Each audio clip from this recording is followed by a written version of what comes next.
নিথর পড়ে আছে ৯ মাসের শিশু নাজিম হোসেন, আর পাশে পড়ে আছে তার মা কানিজ সুবর্ণা স্বর্ণালীর মরদেহ। শুক্রবার দুপুরে বাগেরহাটের সাবেকডাঙ্গা গ্রামে নেমে আসে এক স্তব্ধতা। স্থানীয়দের ভাষ্যমতে ৯ মাসের কলিজার টুকরো সন্তানকে বালতির পানিতে চুবিয়ে হত্যার পর নিজে গলায় ফাঁস দিয়ে আত্মহত্যা করেন ২২ বছর বয়সী স্বর্ণালী। স্বর্ণালী ছিলেন বাগেরহাট সদর উপজেলা ছাত্রলীগ সভাপতি জুয়েল হাসান সাদ্দামের স্ত্রী। গত ৫ আগস্টের পর গোপালগঞ্জ থেকে গ্রেপ্তার হন সাদ্দাম।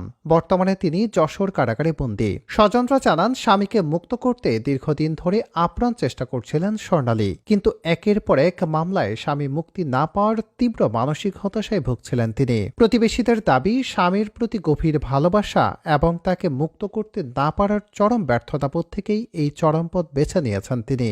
ঘটনার সময় বাড়িতে সাদ্দামের মা ও বোন থাকলেও তাদের অগোচরেই ঘটে যায় এই মর্মান্তিক ঘটনা। খবর পেয়ে পুলিশ